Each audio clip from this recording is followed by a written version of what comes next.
जय महादेव। आज हम बात करेंगे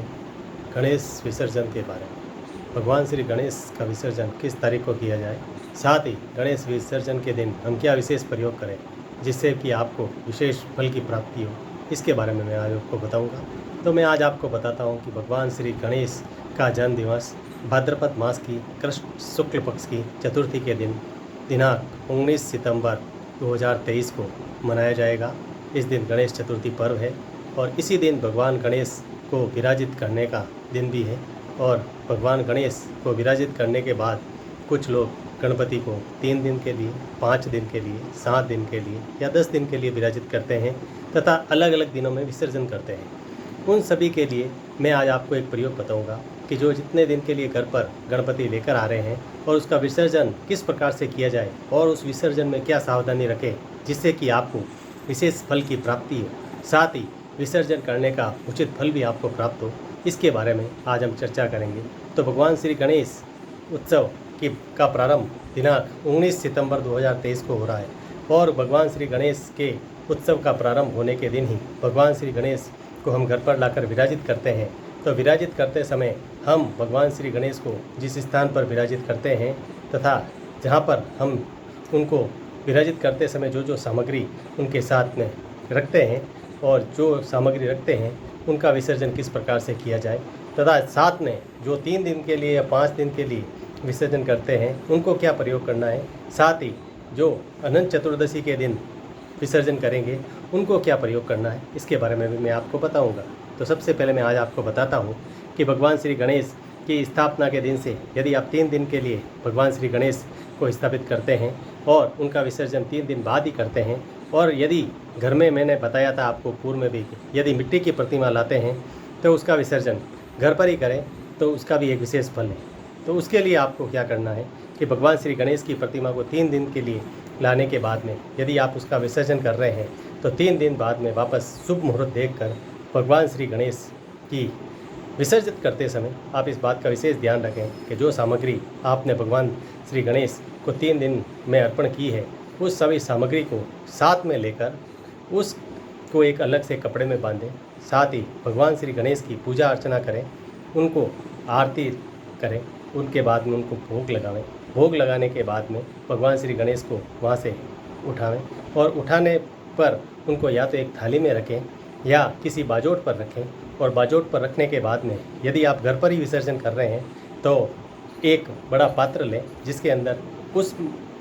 मात्रा का पानी लें जिस मात्रा में भगवान उसके अंदर समा सके, तो वैसा पानी का पात्र ले लें जिसके अंदर आप सबसे पहले उसके अंदर कुमकुम डालें, थोड़े चावल डालें, थोड़े से पुष्प डालें और उस पानी में थोड़ा सा गंगा जल डालें जिससे कि पानी वो पवित्र हो जाए, और उस पवित्र पानी में भगवान श्री गणेश की मूर्ति को अंदर डालकर उसको छोड़ दें। और अंदर डालते समय भगवान श्री गणेश की आराधना करनी है कि भगवान श्री गणेश आप हमारे साथ जितने दिन भी रहे, हमारी जो भी व्याधियाँ हैं या जो समस्याएँ हैं उनका निराकरण करें, साथ ही अगले वर्ष आने की मंगल कामना के साथ में भगवान श्री गणेश का विसर्जन करें। और विसर्जन करते समय आप एक विशेष प्रयोग करें जिससे कि आपको विशेष फल की प्राप्ति हो। भगवान श्री गणेश का यदि आप घर पर भी विसर्जन कर रहे हैं तो विसर्जन करने से पूर्व जिस समय आप आरती करते हैं और आरती करते समय भगवान के सामने आरती प्रज्वलित करने के बाद में भगवान श्री गणेश की आरती करते हैं, उस पहले वहाँ पर आप थोड़े से मूंग और थोड़े से धनिया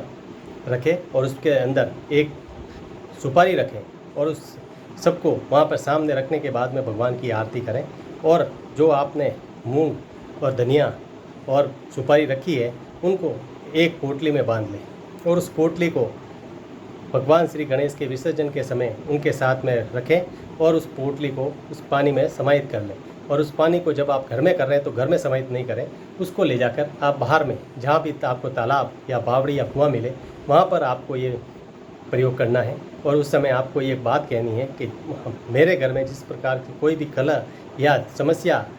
आ रही हो या किसी प्रकार से कोई समस्या आने का योग बना हो तो उस समस्या का निवारण करना, और भगवान श्री गणेश आपकी कृपा दृष्टि मेरे ऊपर बनी रहे। आपको ये प्रयोग करते हुए आपको यह सामग्री उसमें जल में प्रवाहित करनी है और जल में प्रवाहित करने के बाद में भगवान श्री गणेश का स्मरण करते हुए हाथ जोड़कर वापस घर पर आना है। आप 3 दिन के लिए, 5 दिन के लिए या 10 दिन के लिए जब भी ये प्रयोग करें उस समय आपको उसके साथ में ये प्रयोग करना है। साथ ही जो सामग्री आपने भगवान श्री गणेश को 7 दिन तक चढ़ाई है या 10 दिन तक चढ़ाई है, उस सभी सामग्री को भी जल में प्रवाहित करना है। और वो जल में आपको घर पर प्रवाहित नहीं करना है, आपको बाहर ले जाकर जहाँ पे आपको तालाब, कुआं या बावड़े मिले वहाँ पर उसको प्रवाहित करना है, जिससे कि आपको उचित फल की प्राप्ति हो, साथ ही गणेश भगवान की आप पर कृपा दृष्टि बनी रहे। और यदि आप घर पर विसर्जित नहीं करना चाहते हैं, तो यदि आप बाहर ले जाकर तालाब या कुएं या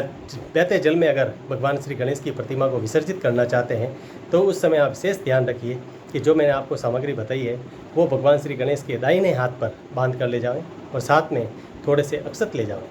क्योंकि अक्षत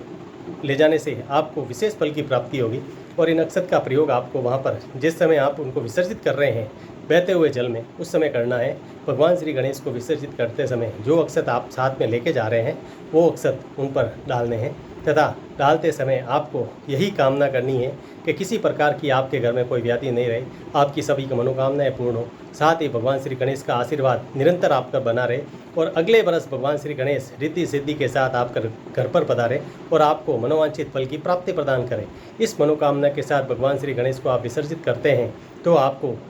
वर्ष पर्यंत विशेष फल की प्राप्ति होगी। साथ ही भगवान श्री गणेश की कृपा दृष्टि आप पर और आपके पूरे परिवार पर बनी रहेगी। तो आपको श्री भगवान श्री गणेश का 10 दिन के बाद में यदि विसर्जन कर रहे हैं तो अनंत चतुर्दशी के दिन, भाद्रपद मास की शुक्ल पक्ष की चतुर्दशी, जो कि इस बार 28 तारीख को आ रही है, 28 सितंबर 2023 को आ रही है, उस दिन आपको शुभ मुहूर्त में भगवान श्री गणेश की पूजा अर्चना करने के बाद में भगवान श्री गणेश का विसर्जन करना है। विसर्जन करने से पूर्व आपको भगवान श्री गणेश की आरती उतारनी है। आरती उतारने के बाद में भगवान को भोग लगाना है और भोग जो लगाते हैं वो सभी घर में सभी व्यक्तियों को बांटना है। और वो भोग बांटने के बाद में भगवान श्री गणेश के हाथ में जो मैंने आपको बताया कि हरे मूंग, हरे धनिये और एक सुपारी, उसको एक पोटली बनाकर भगवान श्री गणेश के दाहिने हाथ में बांध दी है और उसको साथ में विसर्जित करना है। साथ में आपको जो आपने 7 दिन, 9 दिन या 10 दिन तक जो भी सामग्री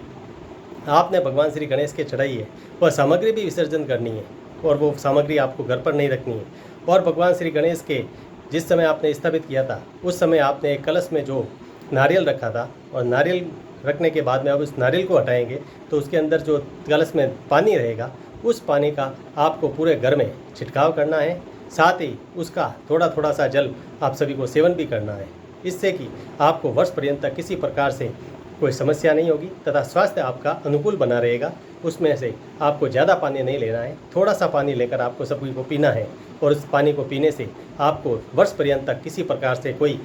समस्या नहीं होगी, साथ ही आपके स्वास्थ्य की अनुकूलता बनी रहेगी। आप ये प्रयोग करिए। भगवान श्री गणेश की कृपा दृष्टि आप पर पूर्ण रूप से बनी रहे तथा 28 सितंबर 2023 को भगवान श्री गणेश का विसर्जन करें और भगवान श्री गणेश से ये आराधना करें कि भगवान श्री गणेश अगले वर्ष आप हमारे घर पर पधारें और वर्ष पर्यंत हमारे घर में खुशहाली और हमारी सभी मनोकामनाएं पूर्ण होती रहे। जय श्री गणेश, जय महादेव।